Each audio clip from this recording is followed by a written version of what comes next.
And another Thursday night across the great Northwest and around the world, wherever you may be joining us from. Welcome to another episode of Waggoner Webcast Live.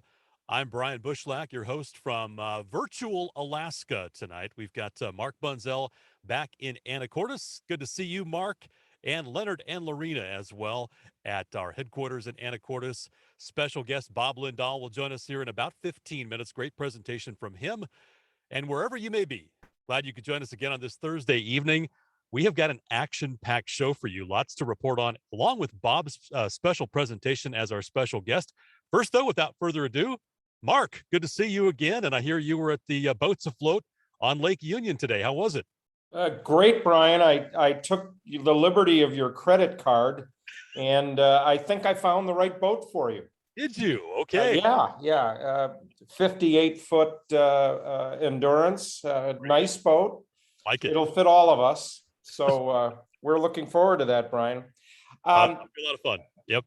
Boats Afloat, I have to say, first of all, Boats Afloat was smaller this year, as Shalene told us when she was on the show 2 weeks ago. But it didn't feel, the way they laid the show out was terrific.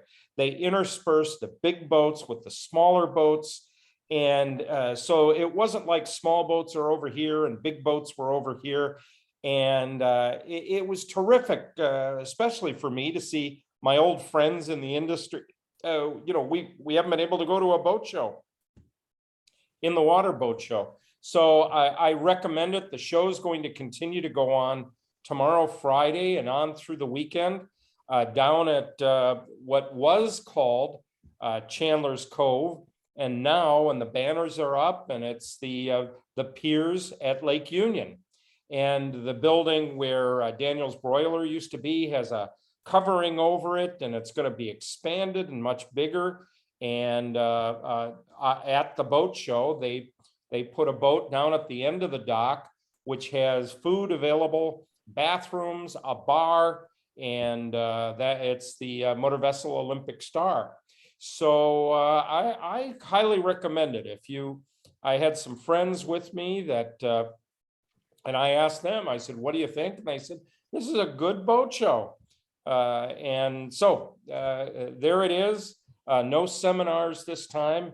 I didn't check the weekend. I think the weekend weather is supposed to be pretty good, but there's an option if you want to go down to Seattle and enjoy looking at some of these pretty new boats. Yeah, we had a nice preview last week, and they strategically placed the bar out at the end of the dock, so you kind of have to walk all the way through to get out there to those festivities. And I've always loved that show. I mean, it's such a great setting. I don't know if there's any better setting on the West Coast for a boat show. I agree. I've been to boat shows up and down between San Diego and Newport and San Francisco, and it really is a nice setting. And when and we do have great weather in the Northwest. Occasionally it rains sideways, but last night was pleasant. I imagine tonight is pleasant, although the show closed at 7, so that people could go and sit down with their laptops and watch us right now. Yeah.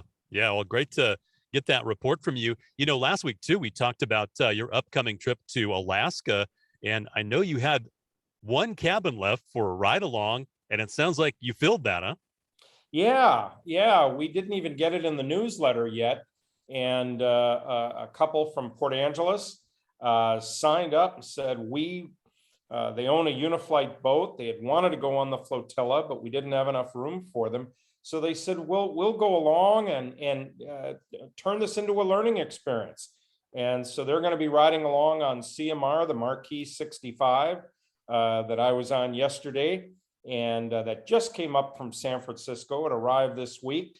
They had a passage up the coast and a relatively benign, no major problems, and a good thing, no major boat problems. So the boat is just about ready to go. I think the biggest problem we have to deal with is we have a tear in the bimini that we're going to repair on the canvas. But other than that, mechanically, the boat just ran great. Fuel economies were great. And we're going to be ready to go. So we're all going to collect and meet up in Anacortes on on the 15th, May 15th, a Sunday. We're going to have a happy hour potluck get together so everybody can get to know each other. And then bright and early the next morning, we're headed off to British Columbia to clear customs. We'll be going to Sydney to clear. And as Lorena will be telling us, Bedwell Harbor is still closed for clearance. And then we'll continue up to Ganges for the first night. You know, what's great about these trips too is, I mean, the amount of planning that goes into it, you know, kudos to you, Leonard and Lorena, three of the most experienced boaters really on the planet here, and the opportunity to go with you and maybe talk about that experience, because I know you lead everyone up and then they go back on their own at their own pace. And that's the point of this, right? Is to learn this, get that confidence, and then be able to come back on your own, right? Absolutely. That comes up as a question because people will see the description and say, well, how do we get home? And I always tell them, if we have not taught you enough on the way up, then we failed in our delivery of our promise. Now, this year, we do have an opportunity. We're going to be coming back at the very end of June. And if there is somebody that wants to come back in a little mini flotilla, call the Waggoner office and let's see if we can get you in as part of the group. We'll be coming down from Glacier Bay and then coming through and getting into Seattle before the July 4th weekend. Wow. That's a great trip. That is on my bucket list, along with those Caribbean trips that you make during the winter. I mean, it's a pretty cool thing you guys do, and I know it's a very popular deal. So, looking forward to that one and a full report from you in the weeks ahead. That's only a couple of weeks away. It's hard to believe it's almost May. I know. I'm panicking all the things I need to get done before I go, but it'll get done. Let's talk updates now. Lorena, I want to welcome you in, and Leonard as well. Lorena, what's going on with Blake Island and that park improvement project? Yes, we talked last Thursday about the meeting that Washington State Parks is having this evening about Blake Island. There are 3 different options they're considering for improvements. And at the time, we thought that tonight would be the only opportunity to submit comments, but we've learned that comment period will be open for about a week after tonight. And you can go to their website, review the 3 different options, and put in your comments. We'll put that website in chat for you. And again, the 3 options: option 1, no action; option 2 was reconstruction; and option 3 was expansion, or is expansion. So those are the 3 different options. You can go and look at those. They have drawings at this website, and you can put in your comments. You know, not to chime in here, but I would think that no action is not really the best option, right? I mean, you've got an opportunity here to weigh in, and anytime there's an opportunity to improve, we'd love to see it, right? Yes, right, for sure. And it is rather awkward to get into this harbor, and improving that would be wonderful, and adding some larger spaces for larger boats is welcome. Mainly for more boats too. This is a very popular destination marine park with a number of, right now, with some slips in there that are usually full during prime season. There's buoys all the way around this, but it's very popular. It's very close to Seattle, easy to get to with just about any boat you can get over there. So if we can get some more slips in there and more spaces in there, that would be very desirable. It's also silting quite a bit, and it's rather shallow in there right now. So encourage everybody to go onto this website in the link that we have here. Take a look at their plans, and also there's a link in that plan, and it'll send you to a place where you can put comments in about which option you like, I guess. That's great. Yeah, great opportunity to chime in and have an influence. And I know, Whidbey Island and Coopville, you've got news there as well. Yes, Coopville is such a fun place to visit. And they've been sightings of orcas and whales in Penn Cove, which is at Coopville. And they ring the bell each time they see a whale. So if you're down there and you hear the bell ring, you know there's a whale out there or an orca. So listen for that. And they're also opening their cafe on the wharf. in May, so that's always fun to be on the wharf there and enjoy the cafe, and the views are fantastic. Do keep in mind that the inside of the dock there is very shallow, so deep draft boats will want to be on the outside. It actually, you can hit bottom if you're on the inside, so only small boats for the inside of that dock. But it's a great place to visit. And I have a real short story on the about the inside of that dock at Coopville. It's a little shallow, and we'd got an email from one of our readers, and they said it would be nice if you could add into the Waggoner guide that it's very shallow. We just had to wait for an extra 4 hours to get off of the dock, and we went immediately looked at the Waggoner guide because we thought it was in there, and sure enough, it was in the most recent edition. So the readers unfortunately had a much older version of the Waggoner guide that didn't have that note in there. So just if you make sure you've got the current one. And the other one is, if you do find something that's different than what's in the most current Waggoner guide, send us an email. We really like to hear about that. Yeah, that's a great advice. Leonard, what's going on with the BC border now? Well, this is our number one topic for, I think, in the last 2 years running here. So right now, fully vaccinated people can cross the border into Canada, into BC, and then you can do touring. So that is entering, and you can tour anywhere you want to. In order to do that, you must be fully vaccinated. You no longer need to have a pre-entry COVID test, but you may, so you don't need that test anymore. We did get an email from somebody that was curious about getting into Canada, crossing into the border if they're not vaccinated. And there are some people that apparently have medical conditions that don't allow them to be vaccinated. And so we looked into that a little bit. And indeed, if you have to have medical evidence that you can't be vaccinated, and then you need to prove that to the folks at the border ahead of time and let them know that you can't be vaccinated. There might be other reasons that people are not vaccinated and therefore can't go in touring. And there are 2 other options for going through Canada, through BC.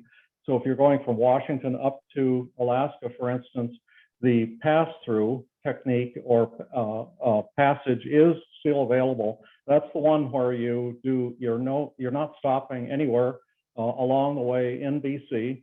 You do need to report yourself to the Canadian Coast Guard people, and they give you a number, but you don't clear customs. There's no stopping. You can't anchor out. You're straight through. You have to run day and night. So it's what the commercial vessels use right now. The tugboat, for instance, that takes the supply barge up to Alaska uses that technique. And there are some recreational boats that do that, but you have to have multiple crews. You have to be ready to run day and night. So that's one option. The other one is what we call the transit through, which is what we did last year and a number of boaters did before they opened the border. And that one allows you to anchor out, and you're basically self-quarantining on your boat as you move through BC. You do have to report to Canadian Customs for that. You have to show them a plan of how you're going to go through. It needs to be expeditious and straight through BC waters. You need to report when you go out of BC waters. So there's a technique for doing that. We call it transit through. There's an article from last season that gives a little more description of how to do the transit through. But our understanding is at this point that transit through is still available this season. We should also add that if you are allowed to enter BC as an unvaccinated person, you do need to show proof of a negative COVID test. So in that case, you do need a test. And the other one I wanted to add on the anybody going through, whether you're passing through, whether you're transiting through or whether you're clearing into BC Customs, you need to, every person on board needs to fill out an ArriveCan, the ArriveCan app, and provide the quarantine information and contact information. And you have to have on the ArriveCan, when you set up that app, it gives you a receipt number. And it looks just like something that you wouldn't care that much about, but that's the important number. And you need to keep that number. It needs to be shown to the CVSA people when you clear in with customs. And then I wanted to hit one more thing, and that is Bedwell Harbor. And Mark mentioned that a little bit. And there's so far we do not have official word that Bedwell Harbor, the seasonal border crossing in the Gulf Islands, we have no official word yet that it's opening for this season. However, we contacted Poets Cove, and that's the resort that's right at Bedwell Harbor. And according to them, they have received an email that to get things ready, basically, is that they will be opening up. The report is that they may be opening up that customs dock on May 1st. So we'll hopefully have a little bit more definitive answer next week, which is going to be pretty darn close to May 1st. But we've heard that from Poets Cove, and we also heard it from one other third-party source that said that May 1st was the date that they were going to open that. But again, that's hearsay. We still have no official answer that it's going to be opened. We contacted the customs people in Sydney, and they would not declare that it was going to be open. So it's still a little bit up in the air, but we do have some indication that it might be open. So that's border crossing today. Boy, that's a show all in its own right there. I mean, lots of information. That'd be huge if they'd open that. It would. And Brian, you know, these webcasts started as a result of people wanting to know, is it open? Is it not open? And that's how we started, what, 2 years ago? Yeah. Yeah. May of 2020 is when we started this. The reason I happen to know that, we were looking at some metrics on the viewership and on the hits on our website, and there was a huge spike, and it happened in May of 2020, and I was kind of going, what's that? Indeed, it's exactly what Mark was talking about. Yeah. Well, we appreciate everybody joining us tonight. And Mark, back over to you. I want to talk about your Desolation Sound class. Obviously, this is one of the most popular, scenic, amazing, incredible places on the planet. So many people go there or want to go there. And this class, I'm looking forward to it. And I know you are as well. Yeah, the class is this weekend at the Marine Technology Center in Anacortes, and we still have a few seats left. People can go on to Cruisers College website or onto Eventbrite. It'll eventually put you on Eventbrite and sign up there and pay for the class. Mike Beamer and Lynette Brower are going to be teaching that class, and they've run our flotillas up there.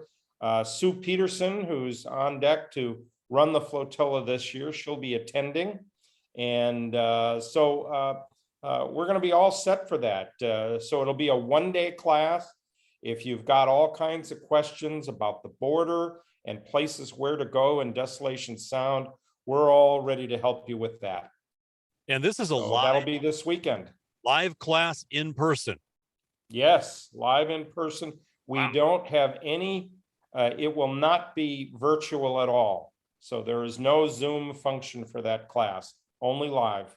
You guys are going old school on us. Well, sometimes. I mean, it's a great reason to come up to Anacortes, right? Yeah, or down. Or down. Down from Canada. Or over, wherever you may be. Well, yes. That's great. More updates now too, Leonard and Lorena, on BC and those marinas up there. I know this is one of my favorite segments is these updates because you guys are all over it. That we've been making lots of phone calls. We have a long list. We'll share some of them this evening, and then we'll have many more next Thursday. But going down the list here, starting with Poets Cove, moorage and fuel is open. The swimming pool is open. They have not decided to open the spa as yet for this year. Sirens Bistro is open, and Moorings Cafe will open on May 20th. And they're keeping the Aurora restaurant closed indefinitely this year. I think it's staffing. Staffing is still an issue following COVID. Port Browning nearby, pub restaurant is open. The bistro is open for breakfast on weekends. And the swimming pool will open on May 20. You'll hear May 20 a lot because that's the Victoria Day long weekend. So most of the BC marinas are opening at that time. Salt Spring Marina is open and reservations are available online through Swift Harbor Booking Service. And just a reminder that Salt Spring Marina has the new ELCI protected shore power. It's actually a brand new marina now. all brand new docks. Hmm. Montague Harbor Marina, they open May 1st, and their moorage and fuel and store, cafe, all of that will be open. Their fuel is only open on weekends right now, but when they open fully, it'll be open daily. The fuel dock will be open daily. Victoria Harbor Authority, they tell us our phones are ringing off the hook. They're very busy. They really would appreciate if you make your reservations online rather than phoning. Beach Gardens Resort and the mainland Sunshine Coast, the moorage is open, and their fuel dock opens May 20. And Genoa Bay, another favorite stop, their moorage is open and store is currently open. And the popular Genoa Bay Cafe is open 5 days a week, and they'll be open daily here after the May 20 weekend. The Nanaimo moorage, of course, they're open, and their procedure is a little bit different. You submit a moorage application online and then call to pay your $15 reservation fee, confirm space, and then pay moorage when you arrive.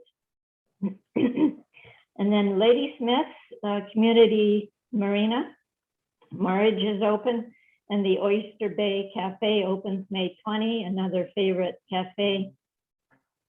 Thetis Island, they are open and reservations are taken by phone. The fuel dock is open daily. And their neighboring Telegraph Harbor Marina, moorage is open, and the store opens May 20. Water has been turned on at the dock, and at Telegraph, it's first come, first served. And then Ocean Falls, we talked about that last Thursday. We have a new telephone number for you. Contact for Ocean Falls, we can put it in the chat, but it's 250-289-3315. There's a new harbor master there, John Bowles. And so there's a new contact phone number for Ocean Falls. And a couple more here, John Henry's on the Sunshine Coast. The fuel dock and store is open. The cafe opens May 20 for takeout, soups and sandwiches. They have a nice picnic table area for that. Moorage, they also prefer that you please make reservations online at johnhenrys.ca. And we had been told that the marina was for sale and possibly sold back in March. We thought it had was getting close to being sold, and they informed us that that did not go through, and the marina is still for sale. So if you're looking for a very charming marina and a beautiful place, take a look at John Henry's. It's just lovely. And then a couple notes from Southeast Alaska. Anian Bay Bear Observatory will be closed until July 1st. They're actually building a new observatory deck to see the black bears and brown bears, and it'll be a fabulous new observation deck. Again, closed until July 1. The trail may be closed then as well. But most of us go there in July and August anyway. That's when the bears are active. Gathering the salmon that are spawning and over the falls there. It's a great place. You do need permits to visit the site from July 5 to August 25, and you can get permits at recreation.gov or from the Forest Service office in Wrangell. And there are also tours out of Wrangell that you can take to see the bears at Anian Observatory. It's a great spot.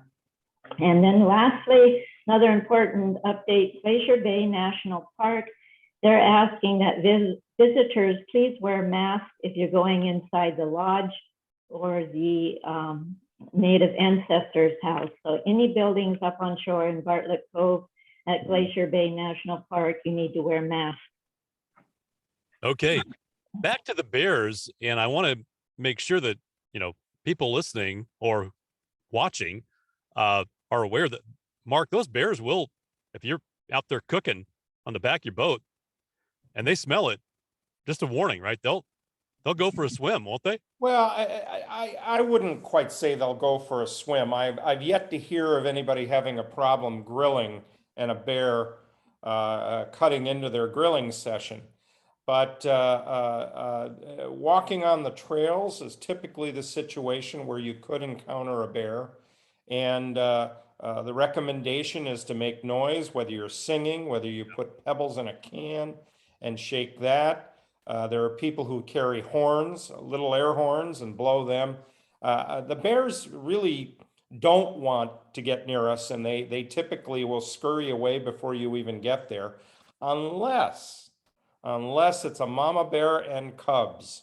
And that is, you don't want to get in the middle of that between mama and her cubs. That can be a very dangerous situation. Yeah.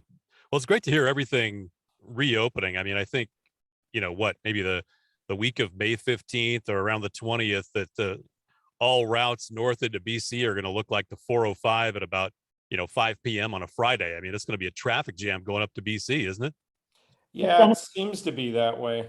And Even we'll be in the middle of it. Leonard and Lorena, they'll be leading the pack, and I'll have my 10 boats in the flotilla. So, we're going to be adding to the congestion, unfortunately. no question. No question. Well, with that, I want to remind everybody that our chat is open. This is interactive. So we've got over 90 people joining us this evening. Glad you could, wherever you may be around the world, set that glass of wine or that favorite beverage down. And if you have questions for our guests coming up, Bob Lindahl, Bob, turn that camera on and come on in, and I'll hand off to Lorena to welcome you to the Waggoner Webcast Live. Glad you could join us. Bob, yes, hi. Bob Howdy. Lindahl this evening. And of course, you probably recognize the name. He's the president of the Lindahl Cedar Homes, a home manufacturing business, which is currently being run by the next generation.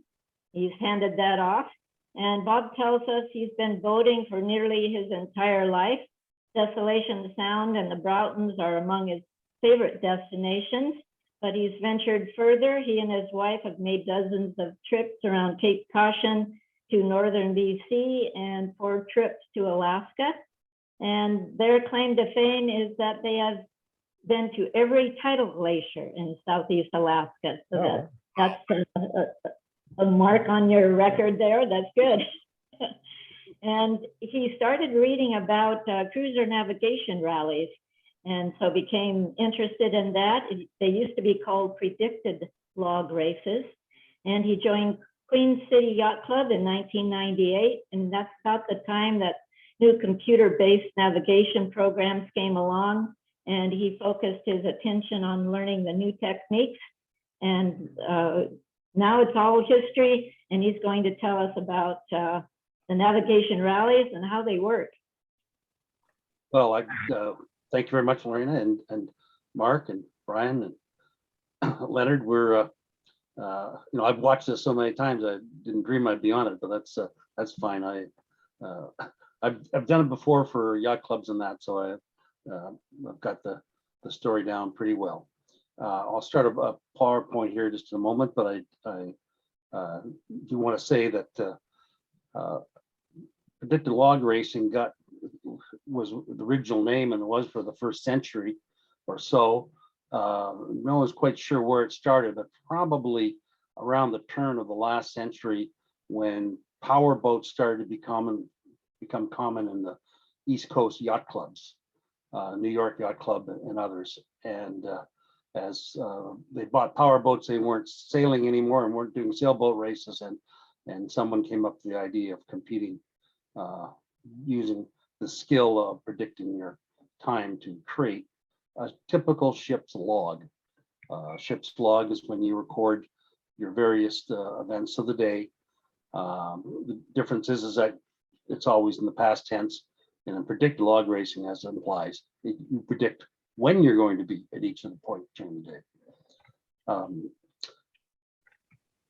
It's often called being similar to a car rally, and I've done car rallies, and there is some differences, except that the car rally is on a highway, obviously, and you have a white line down the road you can follow. We don't have that out in the water, and the road doesn't move except there's an earthquake. Whereas we're constantly dealing with currents and wind out on the sea, on the water, And so the challenge is there to be able to predict your time accurately. You mentioned computer navigation. Of course, the sport was done for the first century with pencil and paper, a chart, a compass,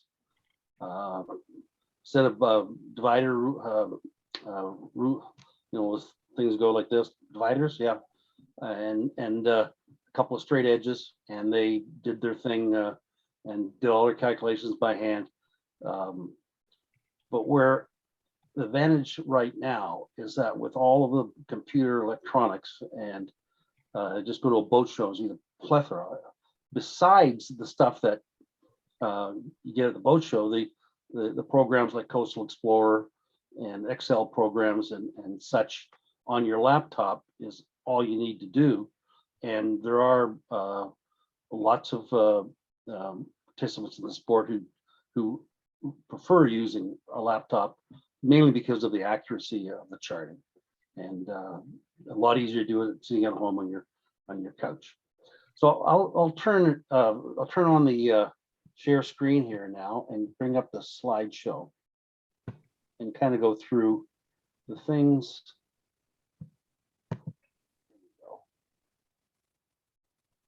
Does everyone see that? Did it Yes. work? Good. Okay. Very good. So, as I mentioned, log racing and navigation rallies, the are the same thing. Change the name to be more descriptive. The big thing though is that and often the question we get is, what is a log race? Do you really race logs? Not an uncommon question. We try to avoid hitting logs, I can assure you that, though there's no guarantee of that either. But everyone has to deal with that hazard here in these waters. But about 30 years ago, some of the participants started to use the term that log racing is a social event, because it's basically a yacht club type or boating function, a destination, a weekend of boating in just about all cases, but sometimes longer. And it's also an opportunity to get out on the water in the off season, because frankly, all of us are using our boat during the summer. We have one race in July or August each year. Sometimes even that gets moved to the shoulder seasons. So we almost race, there I go. We almost have a contest every month of the year. So we get out in our boat. We generally go to a yacht club or a yacht club's outstation, or a public marina where we book space for the weekend in advance and hold the competition out of that location. And occasionally they go from A to B, like this contest to Alaska, or they are a boomerang, and you start at point A and you go around an island and come back to point A. Of course, at point A is where you have the social aspect of the event. I started off talking about the using your electronics.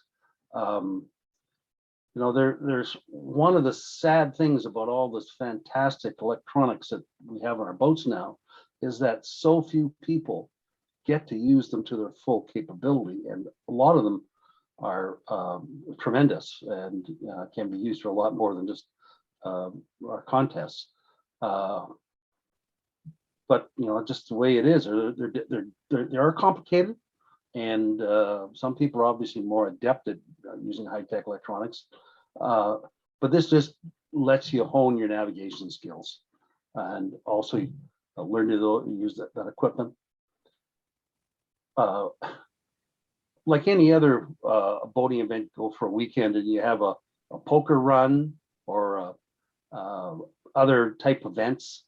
That's just friendly competition, and predicted log race is no different. It's a friendly competition. Yes, there is awards and that, and there are annual awards, and there's inter-club competition, and even national and regional and international events are held. But it's so a log racing is a social event, and I already mentioned it's held at clubs, yacht clubs, and outstations, as well as public arenas. So a typical weekend would be kind of like this. Most all the boats would arrive on the Friday afternoon for the happy hour and reception. Sometimes more. A lot of places you go to a restaurant nearby, or they have a dinner there. Saturday is the race day, the rally day. Generally a breakfast or something like that. You then are required to turn in the times that you say you are going to take to go from A to B to C to D. And those 4 to 8 elapsed times are what you then are racing against. Oh, I forgot to mention, you don't have a watch. So you have to do this without any knowledge of time. Now you do have knowledge of time because you have a tachometer, and at least on a boat, unlike a car, a tach is measuring your speed through water very accurately, very consistently. But you then have to be concerned about currents and wind and that effect. The race themselves are a minimum of 12 miles, usually in that range, 12 to 14. Sometimes we'll have 2 races, one right after the other, for various reasons. But for the most part, it's usually 1 race and 1 set of scores. Come back into your port, to harbor, or wherever you're at, turn your actual time of day in for each of the control points that you go by. And that creates, of course, the actual elapsed time, and you compare that to what your predicted time was. The day usually finishes up with a dinner, either there on the dock as a potluck, or in the clubhouse as a barbecue or something like that. And then we always have the award ceremony after that. And the Braggers and Liars Club is at full force, and it all ends with the handing out of the trophies and wetware. I think you figure out what that is, and software was sometimes apparel, hats, and stuff like that. After the evening, back to your boat, and typically most people leave Sunday morning to get back a decent hour. So that's just like just about any boating weekend, when you meet up with friends in a familiar location and have a poker run, or except this is organized and it does teach you to use your electronics, teach you how to navigate. What do you do to be involved in this sport? Well, typically, you know your boat better than anybody else, and you probably have a very comfortable spot where you like to cruise at, and that often is just where you want to be. Most boats run between 7 and 12 knots. Some will go faster, and a few. We do say you need to be able to do 6 knots, because to lay a long race out and going at 6 knots, you could be 4 hours on the water at 24 miles. Makes a long day. And it also means that everybody else has to adjust their timetable. So everyone races at roughly the same time, though we always avoid any starting time conflicts, and try to avoid crossing as much as possible, or passing.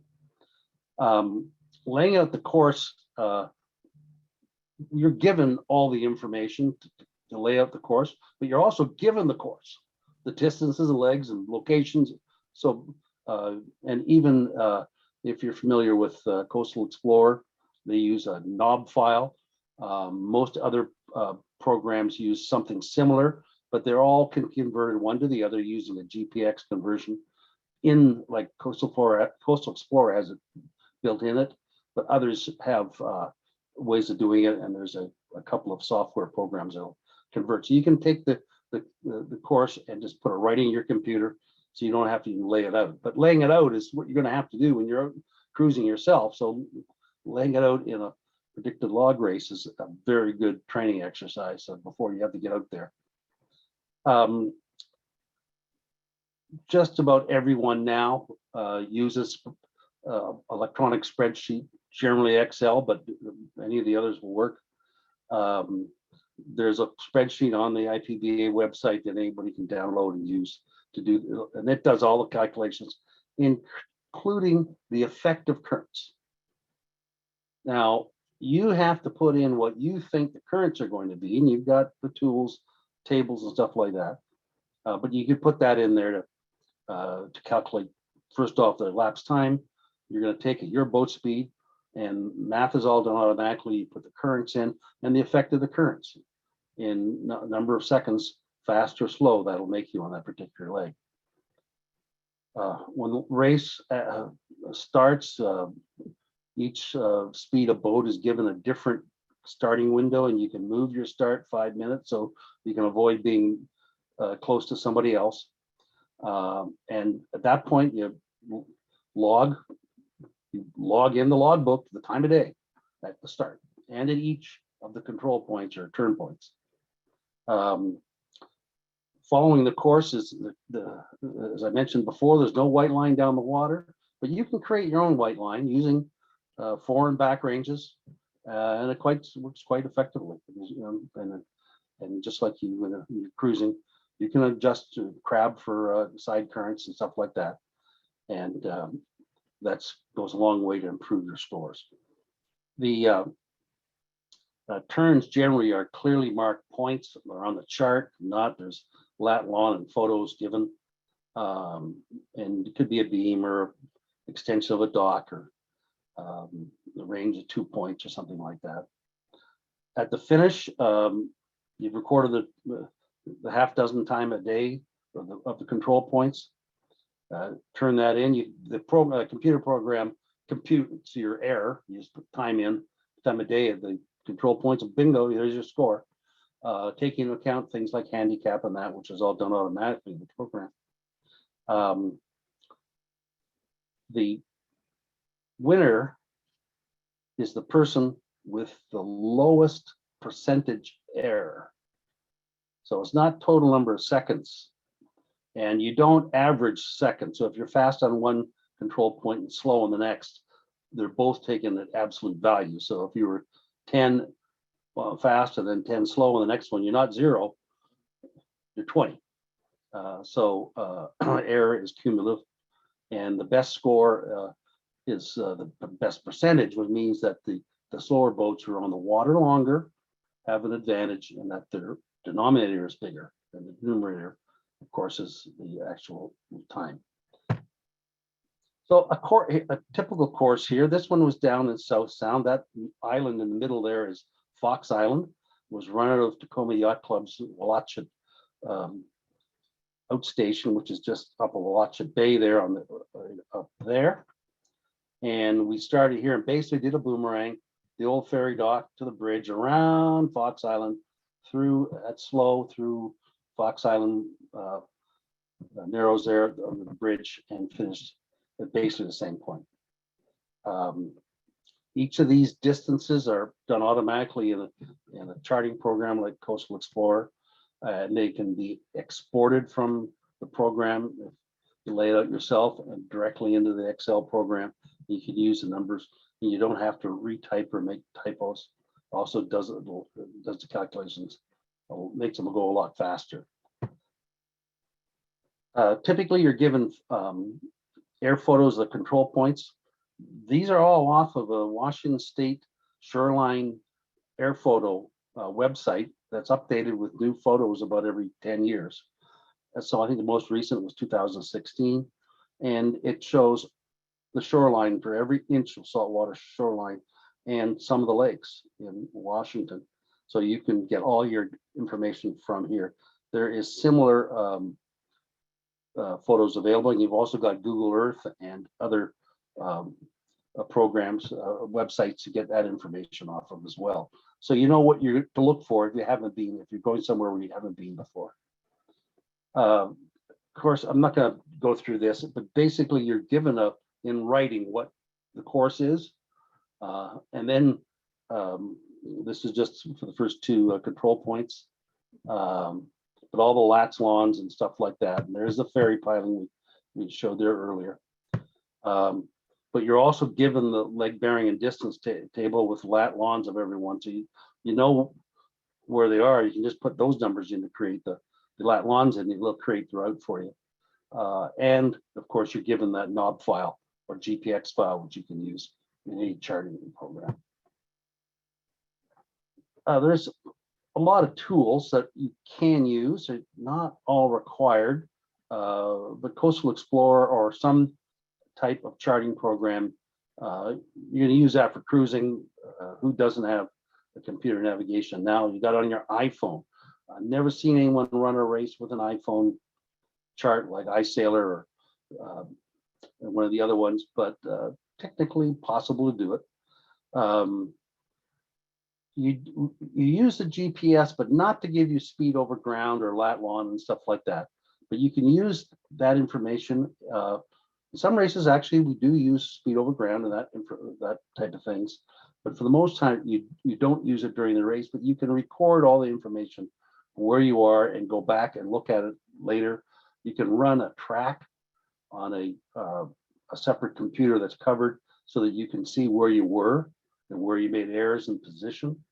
And you can calculate the number of seconds of error. You can calculate what the current effect was. We use radar on standby, which is required, but we generally only will turn it on in fog or in safety conditions. So it does give you the opportunity to practice using your radar. Before I had, before I was involved in the contests, I knew how to turn the radar on and know what another boat was.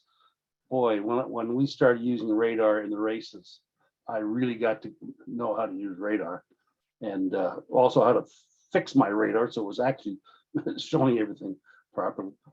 Other tools, we all know what current tables are.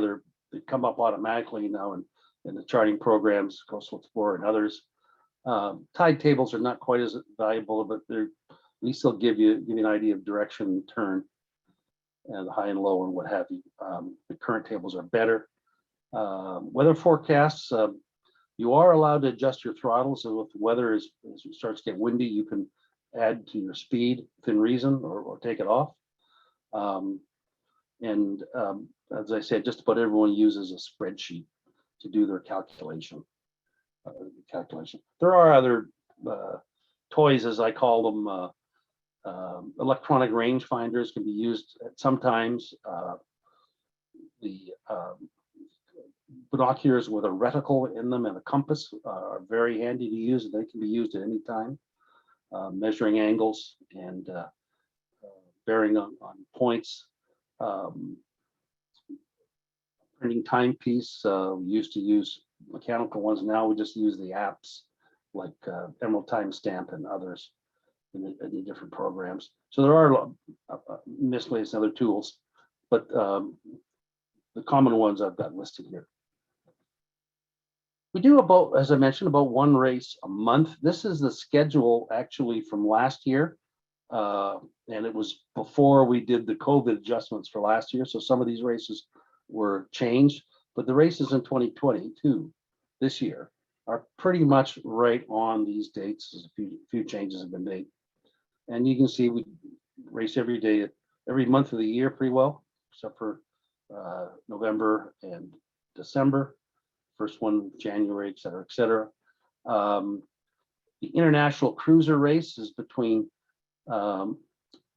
either British Columbia down to Washington or Washington up to British Columbia, because that's where the international name, why it's in our name, International Powerboat Association. and because of the Canadian members that we have. That race is normally done in July or August, but because we're doing the Alaska race here starting May 17th through July, we moved the international race to April to increase participation in both events. And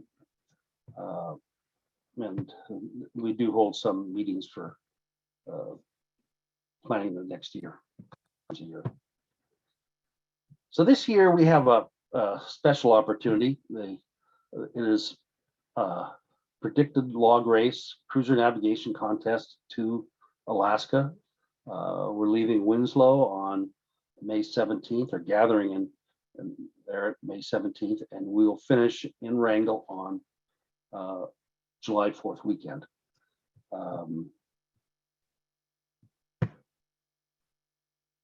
The first time the race was run was 1928 and ran called the Capital Race, and from Olympia to Juneau. They raced the entire 1,200 miles. They also went day after day after day. Obviously not a cruise. But in any case, that race has been repeated every 2 to 5 years since. The last time was 2015, 2010 before that. Was to be in 2020. Obviously, it's about the same time these webinars started up. We postponed it to last year and then postponed it once again to this year, and we're a go for this year, as so many of us are. So the 10 of us will be heading north and finish there for the 4th of July. But now we call it a race with a cruise thrown in, or a cruise with a race thrown in. We actually only have a contest every 5th day, and they're only 2-leg races. So we take 8 of them to go halfway, and 8 more to go the rest of the way to Wrangell. And consequently, we end up with 16 legs and lots of very fancy 100-year-old trophies that have been passed around from participant and yacht club to yacht club over that time period. We do not do a group transit. Boats are different speeds, different, and some people want to see this, other people want to see that. And we have about 5 days between each gathering point. And so consequently, we some will travel as a group for all or part of the trip. Others will go most of the way on their own, and meet up at each of the gathering points. And generally, there's been a 2-legged contest that day, and we finish up there. At Wrangell, the race is concluded. The hardware's not given up because it's down here. We're not going to carry it all the way up there. That's not given out until the annual meeting in November. This year it's at Gig Harbor Yacht Club, and everyone returns home on their own, kind of like Mark's flotilla. If you got to Wrangell, you're sure the devil can get back. And we always have several people along that have never made the transits before, never been boat past Cape Caution, or never been across Dixon Entrance, and we generally go as a group, or at least some of us will go as a group with those people to take them through the challenges, the gates as they call them. The highlight of Alaska, of course, is Tidewater Glaciers. There's one Tidewater Glacier you can't take a big boat into. You have to. We go in with our dinghy, and McBride Glacier in Glacier Bay, and been there several times. And it's a lot of ice packed channel. The Glacier Bay doesn't even show it on their maps as being Tidewater Glacier, but it definitely is. This is Marguerite, and this is one of the longtime racers with his new boat, by the way. So he actually has a race this boat. We expect him to here now that we're opened up again. The As I mentioned, the International Powerboat Association is the local group. We're basically cover the Salish Sea, Lower Mainland, British Columbia, and Puget Sound, and it's primarily yacht clubs. You do not have to be a member of a yacht club to participate. If you want to get more information, go to that website I have listed here. That's the IPBA website. Or if you type in IPBA log racing or predicted log or cruiser navigation, it'll show up on Google or whatever search engine you're using. I would like to also point out a link on this page, and that is for NACA. That's a North America Cruiser Association, and that's the umbrella organization of all of the 14 or so associations around North America, US and Canada, that put on navigation contests each year and have for many decades.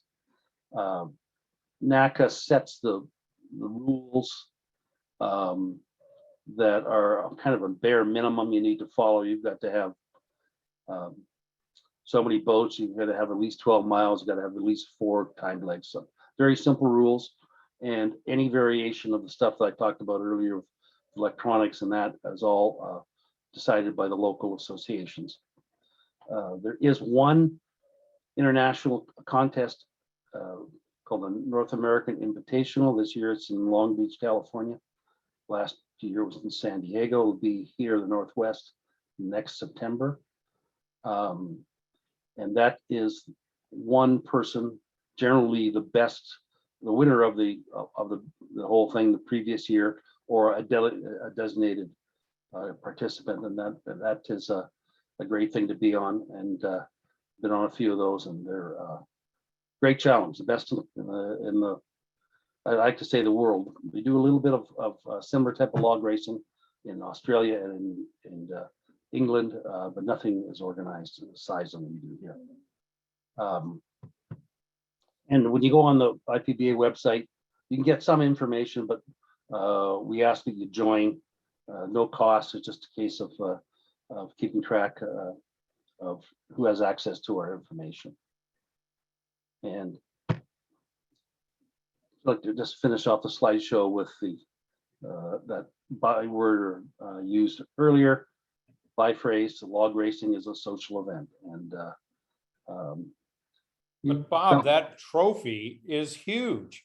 well, that is one of the Alaska trophies. I believe that is for the first.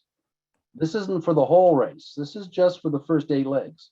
There's a similar sized one for the second 8 legs, and obviously you don't take that home with you. That goes to your yacht club.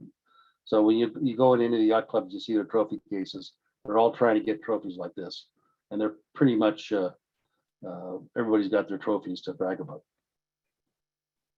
So I finished with my prepared marks, so I'll stop sharing here, and I'll let us get back to this. Is there? I see a few chat down there. Did you want to put them out there, or Dan have any questions? Yeah, any questions for Bob?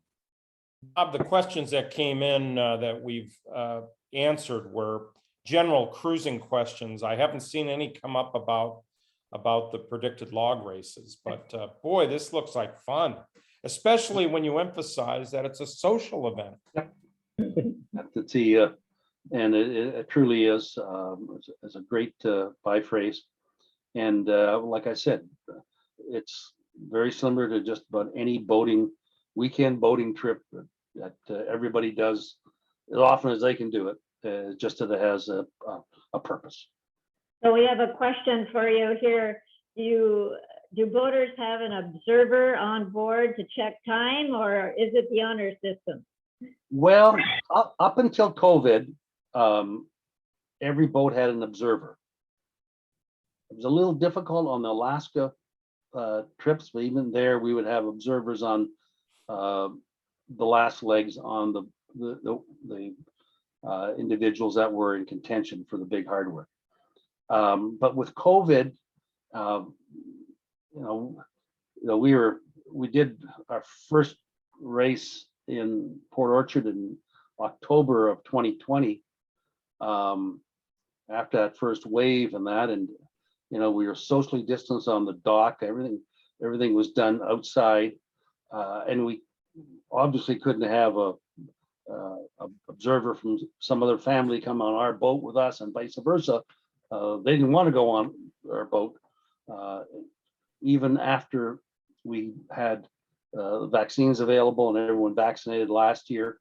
We never actually used observers, except that if it was a member of the family that was already in the house. And that's what most people did, is they used that, or they used one of the printing time or pieces and push the button on it, and you can't read those unless you look at them. But at that point in time, we were relying on everyone's honesty on it, and that so the observers, and we will be back using observers probably next year, maybe later this year. There has been a couple of races run this year, but none of them had, one of them had observers. And of course, that was with double acceptance, both by the participant as well as the observer, and some family members as well doing observing. So that's always been a part of it, and that adds to the fun, because it brings generally other yacht club members or other friends and acquaintances get involved. They go for a boat ride, have lunch, and stay for dinner and be part of the whole event. Occasionally, well, as I mentioned, we'll do boomerangs. Most of the times you come back to the same spot, but even when we do a to B type of event, we have to arrange transportation somehow. Usually one boat goes back with all the that was going that way anyway, and they just leave early, take everyone back. Tell us more about the course when that's laid out. I know you mark your time for different points of land. Are there other things like buoys or channel markers? Oh, yeah. Just about anything that's on a chart can be used as a control point. So buoys actually make very good marks because you can come close to them. You don't have a long reading across 400 yards of open water. So we tend to use buoys whenever possible. Unfortunately, there's not many buoys in Puget Sound, and they're going away. They remove them, remove lights, Point Monroe and stuff like that. So, and the course itself is generally laid out by the club or organization that sponsors the race, but there is a sanctioning committee that's part of IPBA, other members that review and approve all courses, so that everything's above board, there's no tricks or local knowledge. So everybody, someone who's lives right there or lives at the other end of the sound, has equal advantage. And anything that is questionable is described in great detail, usually with on the water photos and stuff like that. So it's the level playing field, and let the race be decided on the water, not in the judging room. And of course, and like sailing, we have protests when somebody, but nothing like. But on the other hand, it's nothing like sailing, because anybody who's ever been doing sailing, sailboat races, and then come and do a particular log race, they comment on the fact that there's never any protests. Well, yeah. Fun, right? We're not racing for time. We're racing for accuracy. You're competing against yourself, not other people. So it's when Basically, on the water, you are. You're against yourself, and it's good to see that you maybe did better than somebody else. But the truth is, you do as best as you can. Mhm. That's it. Do you have a number of participants? Pardon? Any limit on the number of participants? No. we do require that you register in advance, usually a week in advance. So we have the total number of people. If we're in a limited size facility, that might limit the number of participants, but then we would say they have to move elsewhere. So it's not quite as good for them, but especially races that are done in say a neighboring yacht club, you might go over on the Friday afternoon for the social hour, then leave your marina that morning, go out to the start nearby, and take the boat back after, then come over for the dinner to see if you won. And that's about the only time we get run into a limitation. That's no different than anybody else going to that marina. How many boats can you squeeze in? And that's usually the marina tells you, or the yacht club tells you. Just look at Tacoma here last Saturday. How many boats were in there? That basin.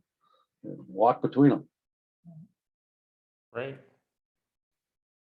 Well, great presentation, Bob. We appreciate you joining us.